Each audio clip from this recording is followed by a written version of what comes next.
To speak of knowing oneself is to speak of the most ancient pursuit of the human mind, a pursuit that echoes through every age and every philosophical tradition. The call to know thyself is not an invitation to simple introspection. It is a challenge, a demand, a summons to confront the layers of illusion and confusion that often govern our thoughts. It is a command that asks the soul to rise, to move from ignorance toward understanding, from darkness toward illumination. There is a reason this phrase was carved into the stone of a sacred temple. It is a reminder that before one attempts to interpret the world, one must first understand the inner landscape from which all interpretations arise. But what does it truly mean to know oneself? And why has this idea been treated as the first step toward wisdom? The journey begins with a fundamental question. If we do not understand the nature of our own mind, how could we ever hope to understand the nature of reality? This question is not meant to provoke insecurity, but to awaken awareness. The soul that has never examined itself remains trapped in a world of shadows. It reacts without reflection, believes without questioning, desires without understanding the roots of its longing. It becomes captive to its own unexamined assumptions. To know oneself, then, is to break these chains. Imagine the inner world as a vast cavern where untested beliefs and unquestioned habits form the walls that limit perception. Within this cavern, the soul may mistake flickering impressions for truth, assuming that the shadows it sees are all that exists. But the call to know oneself challenges this complacency. It pushes the individual to turn inward and examine what forces shape thought, what motives drive action, what fears restrain potential, and what ideals call the spirit upward. This examination is not meant to be comfortable, it is meant to be liberating. For as long as one remains satisfied with the shadows, the light of deeper understanding remains unreachable. There is a moment, however, when something shifts within. The soul begins to question whether the shadows it observes are truly real. This moment is the birth of philosophical curiosity. It is the point at which the individual realizes that life is not merely about experiencing events, but about interpreting and understanding them. The awareness that there is something beyond the surface ignites an inner tension, a desire to seek clarity. This desire acts as the first spark of the ascent, a force that draws the soul toward a higher reality. Knowing oneself is inseparable from this ascent, because the truth the soul seeks cannot be found solely outside. The journey toward light begins with an inward turning. One must ask, what assumptions govern my perception? What desires motivate my choices? What fears distort my judgment? What beliefs anchor my identity? Without confronting these internal forces, the external world remains a maze of misleading appearances. The cave is not only a metaphor for ignorance, it represents every inner limitation that prevents the soul from recognizing its own potential for truth. Yet the journey is not merely about identifying the limits, it is about transcending them. The soul that dares to step beyond familiar shadows finds itself confronting the brilliance of light, a light that initially blinds and overwhelms. This light symbolizes truth, clarity, and the good itself. To know oneself is to prepare the soul for this encounter, to strengthen it so that it may endure the discomfort of disillusionment, the challenge of rethinking its values, and the vulnerability of abandoning old certainties. The transition from darkness to light demands courage, for the light reveals not only the world as it is, but also the self as it truly has been. The process of self-knowledge therefore unfolds in stages. First comes the awareness of ignorance, a humble recognition that one does not yet see clearly. Then comes the effort to purify the mind from confusion by questioning, reflecting, and reorienting the inner compass. As the soul ascends, it becomes capable of perceiving more refined truths. It learns to distinguish appearance from essence, desire from direction, impulse from intention. Each step upward brings the soul closer to a state of harmony, in which the mind is no longer fractured by contradiction, but unified in the pursuit of the good. The ultimate aim of knowing oneself is not merely to achieve clarity, but to align the soul with what is highest and most noble. The good is not simply an abstract ideal. It is the ultimate source of meaning that gives coherence to the entire journey. When the soul turns toward this light, It recognizes that self-knowledge is inseparable from moral transformation. To know oneself is to understand one's proper orientation in the world, to see clearly what should guide thought and action. It is to rise beyond the cave and stand in the radiance of truth, allowing that truth to shape the direction of one's life. The transition from shadow to light is not a single moment of revelation, but a gradual reorientation of the entire inner being. The soul that begins this ascent must learn to confront the resistance that emerges from within. For the familiar always seeks to reclaim its place, and the mind often clings to what is known, even when what is known is inadequate. The climb towards self-knowledge requires discipline, not as a form of punishment, but as a form of liberation. True discipline is the act of bringing the mind into harmony with truth. It is the recognition that without order, clarity cannot flourish. As the soul ascends, it learns to quiet the impulses that distort perception and to cultivate an inner steadiness that can withstand the glare of illumination. Central to this journey is the realization that ignorance is not merely the absence of knowledge. It is a condition that shapes thought, molds desire, and influences action. It is a state in which the mind mistakes the temporary for the eternal, the superficial for the profound, and the convenient for the true. To break free from this condition, one must develop an inner vigilance, a readiness to examine every thought that arises. This vigilance does not come naturally. It is crafted through repetition, reflection, and the continuous turning of the mind toward what is essential. Over time, the soul learns to question with greater precision, to observe its inner movements with greater honesty, and to recognize patterns that once operated unnoticed in the background of consciousness. As the soul grows accustomed to the ascent, something profound begins to occur. The more it sheds the weight of illusion, the lighter it becomes, and the more capable it is of perceiving the forms of truth that exist beyond appearance. These truths are not gained through passive observation, but through active participation. The soul must engage with its own reasoning, sharpen its understanding, and align its desires with what it discovers. In doing so, it begins to differentiate between the illusions that once captivated it and the realities that now call it upward. The deeper the soul moves into this clarity, the more it recognizes that truth has a structure, a hierarchy, and an order that mirrors the ascent itself. At the heart of this structure lies the good, the principle that gives coherence to all understanding. The good is not simply one truth among many. It is the foundation upon which all truths depend. It is the source that illuminates the objects of knowledge, just as the sun illuminates the visible world. Without the good, the soul may gather facts, but fail to understand their meaning. With the good, every fragment of understanding falls into place. The journey to know oneself is therefore inseparable from the journey toward the good. The soul that truly seeks self-knowledge must orient itself toward this highest principle, for it is the only thing capable of revealing the full depth of its own nature. To know oneself is to recognize that the mind participates in a larger order. The ascent toward the good reveals that the soul is not an isolated entity wandering through a meaningless reality. It belongs to a cosmos governed by intelligible principles, and its purpose is to align itself with these principles. This alignment is not achieved through force, but through the cultivation of inner harmony. When the mind brings its reasoning, its desire, and its will into unity, it rises above contradiction.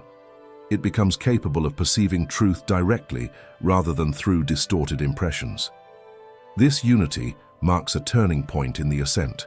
The soul begins to see with clarity not only what it is, but what it is meant to become. The climb toward the good also teaches the soul the importance of distinguishing between lower and higher pleasures. The delights of the shadows once seemed satisfying, but as the soul ascends, it discovers pleasures of a different kind: the pleasure of understanding, the pleasure of coherence, the pleasure of seeing the order of things. These pleasures are more stable than the fleeting sensations of the cave, for they depend not on external circumstances, but on the condition of the inner self. They arise from the harmony that emerges when the soul aligns itself with truth. This harmony is not simply a mental state. It is a way of being that gives shape to thought, character, and action. Yet the ascent is not without difficulty. The soul must confront moments of disorientation when old beliefs crumble and new understanding has not yet taken firm root. It must face the discomfort of seeing its own limitations exposed by the light. These trials are not failures, but necessary stages in the refinement of self-knowledge. Just as the eyes must adjust slowly to brightness after long exposure to darkness, the mind must adapt gradually to truth after long attachment to illusion. Patience is therefore essential. The soul must give itself time to grow into clarity, to let the light transform its inner structure. Through this transformative journey, the soul learns that knowing oneself is not mere introspection, but an ascent toward the highest reality. It is the recognition that truth is not an external object to be possessed, but an inner state to be cultivated. The more the soul participates in this truth, the more it moves toward the good, and the closer it comes to understanding the depth of its own essence. As the soul continues its movement toward the light, it begins to understand that self-knowledge is not limited to identifying one's desires, fears, or habits. True self-knowledge involves understanding the structure of the mind itself, the way it apprehends reality, the principles that shape its reasoning, and the ideals that guide its ascent. The journey away from the cave reveals that the mind is not merely a passive receiver of impressions, but an active seeker of order. It seeks coherence because it is drawn, by its very nature, to what is intelligible. This attraction is not accidental. It is a sign that the mind is oriented toward truth. The more it recognizes this orientation, the more deliberate its ascent becomes. The soul learns that understanding does not occur through sudden insight alone. It emerges through the disciplined effort of aligning the mind with what is stable, eternal, and unchanging. The world within the cave is unstable because it is governed by shifting appearances, but the world beyond the cave is governed by principles that do not fluctuate. When the mind first encounters these principles, they may seem remote or abstract, but their clarity gradually penetrates the inner fog. This clarity becomes the anchor that stabilizes the ascent. It reminds the soul that every moment of confusion is an invitation to refine its understanding, not a reason to descend back into darkness. At this stage, the soul also begins to perceive the difference between opinion and knowledge. Opinion is formed within the cave, shaped by shadows and impressions that are not fully examined. It lacks certainty because it lacks direct contact with truth. Knowledge, however, emerges when the mind grasps the forms that illuminate reality from the inside out. This grasp is not physical but intellectual, and it requires the soul to rise above the shifting ground of mere belief. Without this distinction, the mind becomes trapped in a cycle of confusion, endlessly mistaking appearance for reality. Recognizing the difference between what merely seems true and what is true marks a decisive turning point in the journey towards self-understanding. Furthermore, the ascent teaches the soul that freedom is inseparable from self-knowledge. In the cave, the soul appears free because it can move among the shadows, choosing between one illusion and another. But this apparent freedom is hollow, for the soul is not choosing reality, it is choosing the shape of its own ignorance. Real freedom arises only when the mind can see clearly, when it is no longer controlled by external impressions or internal impulses that have not been examined. The higher the soul climbs, the more it understands that freedom is the ability to act according to truth, rather than according to habit, impulse, or illusion. This form of freedom is not granted from outside, it is cultivated from within. As the journey continues, the soul becomes aware that the pursuit of truth demands a willingness to let go of what is comfortable. The cave offers familiarity, but familiarity cannot compete with illumination. The ascent confronts the soul with the necessity of continual transformation. The mind must refine its judgments, correct its errors, and aspire to higher levels of clarity. This transformation is not forced. It arises from the recognition that the soul's deepest longing is not for comfort but for understanding. Comfort may soothe the senses, but understanding nourishes the essence of the self. In this state of awakening, the soul begins to sense the harmony that governs the intelligible world. It perceives that truth is not fragmented but unified, that every insight is connected to a larger order. This recognition deepens the soul's desire to approach the good, for the good is the source of unity. It is what binds knowledge, virtue, and meaning together. To approach the good is to approach the ultimate principle that reveals not only what the world is, but what the soul itself is meant to become. And in this recognition, the journey of self-knowledge becomes inseparable from the journey toward wisdom. As the soul reaches the final stages of its ascent, it discovers that the pursuit of self-knowledge culminates in a profound encounter with the good. This encounter is not a moment of triumphant arrival, but a deep recognition that the highest truth is not something the mind possesses, but something it participates in. The good becomes the guiding principle that gives direction to thought, purpose to action, and clarity to the very structure of existence. It is the source that orders all things, the light that makes understanding possible, and the measure against which the soul evaluates its own growth. To know oneself fully is to understand that the mind is illuminated by this higher principle, and that the journey has always been a movement toward it. In the presence of this illumination, the soul realizes that knowledge is transformative. The ascent was never only about seeing more clearly, it was about becoming something more aligned with truth. The mind that dwells in the light of the good undergoes an inner reorientation. It no longer seeks satisfaction in temporary impressions, nor does it cling to the shadows that once defined its existence. Instead, it rests in the stability of what is eternal. This resting is not inactivity, but a harmony of the inner faculties, a state in which thought, will, and desire no longer pull in conflicting directions. The soul discovers unity within itself because it has aligned with the unity that governs reality. This unity gives rise to a new form of responsibility. The soul that has seen the good cannot return to the cave unchanged. It recognizes that clarity imposes a duty, the duty to maintain the harmony it has achieved and to order its life according to the truth it has witnessed. This responsibility is not a burden, but a continuation of the ascent. It reminds the soul that wisdom is not a final destination, but a way of living. The clarity gained from the journey must now shape the choices, actions, and perspectives that define the unfolding path of life. Self-knowledge becomes a constant practice, a disciplined commitment to remain aligned with the highest principle. In this final realization, the soul understands that the ascent is both an inner and an outer transformation. The inner transformation lies in the harmonizing of the mind with truth. The outer transformation lies in the expression of this harmony through action. The soul becomes a conduit through which the good influences the world, not by imposing its understanding on others, but by living in accordance with the clarity it has gained. The ascent illuminates not only the structure of reality, but the proper orientation of the self within it. The soul discovers that its ultimate fulfillment arises from participating in the light, from choosing what aligns with truth, and from allowing the good to shape its direction.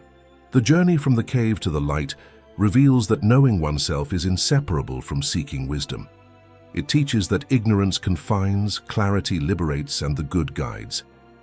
The ascent shows that the soul is capable of transformation, growth, and alignment with what is highest.